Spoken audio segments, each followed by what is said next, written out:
정부가 2015년부터 2017년까지 150억 원이 넘는 돈을 투자한 청년점포. 청년들의 창업을 지원하기 위해 거액을 들였지만 벌써 3분의 1은 폐업했다고 하는데요. 졸속 운영으로 인해 실효성이 떨어졌기 때문이라는 비판이 나오고 있습니다. 이승재 기자와 알아보겠습니다. 안녕하세요. 네, 안녕하세요. 네, 이승재 기자. 네, 일단 정부에서 지원하는 청년점포에 대해서 간단히 설명해 주시죠. 네, 중소벤처기업부는 2015년부터 2017년까지 499곳의 청년점포에 150여억 원을 투자했는데요. 청년들의 창업을 지원하고 전통시장에 활기를 불어넣기 위해 정부에서 추진한 정책입니다. 네, 그런데 그 499곳 중에 상당수가 지금 문을 닫았다고요? 네, 그렇습니다. 이 중 33%에 해당하는 165곳이 문을 닫은 상태고 19곳은 휴업 중입니다.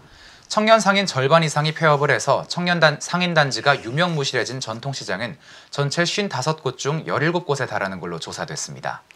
네, 이 청년들의 열정과 패기에 또 거기다 정부 지원까지 가세했는데 왜 이런 결과가 나온 걸까요? 네, 인근 상인들은 청년 상인 지원 사업이 선발부터 후속 관리까지 모두 졸속으로 운영이 됐기 때문에 이런 난국을 맞았다고 입을 모으고 있습니다. 1년 단위인 정부의 예산 집행 기간에 맞추느라 제대로 된 청년 상인 후보를 뽑지 못하고 또 교육도 제대로 못했다는 건데요. 우선 신청 서류와 한 차례 면접만으로 지원 대상을 뽑았기 때문에 처음부터 정부 지원금을 노린 부실 청년 창업자를 제대로 걸러내지 못했고요.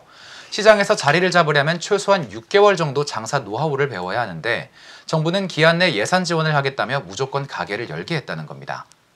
네, 이 선별 과정부터 이 개점 이후의 관리까지가 제대로 되지 않았다는 거군요. 네, 맞습니다. 네, 이런 문제 좀 개선돼야 하지 않나요? 네, 중기부 역시 이러한 청년 상인 지원 사업의 문제를 인지를 하고요. 그래서 이제 개선을 하기 위해서 대폭 제도를 수정하고 있는데요. 우선 청년 상인에게 월세를 대신 내주는 식의 개별 창업 지원 사업은 올해를 마지막으로 끝낼 계획이고요. 대신 청년점포 20개 이상이 모여있는 청년몰 조성 사업에 집중하기로 했습니다. 또 폐업하지 않고 살아남은 기존 청년 상인을 도와주는 청년 상인 도약 지원 사업도 내놨는데요.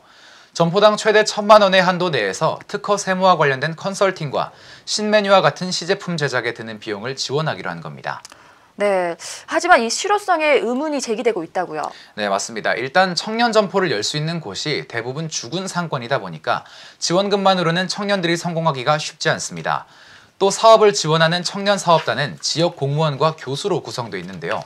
실제로 장사를 하는 사람들이 아니기 때문에 전통시장에 대한 이해가 떨어지고 또 장사 노하우도 없어서 새로 시작하는 청년 상인들에게 실질적인 도움이 되지 않는다는 지적이 나오고 있습니다. 네, 유망한 청년 상인들을 육성하고 침체된 상권을 살리기 위해 정부가 나선다는 취지는 좋아 보이지만 이 치밀한 관리가 이뤄지지 않으면 좋은 결과를 내기 어렵다는 걸 보여주는 것 같습니다.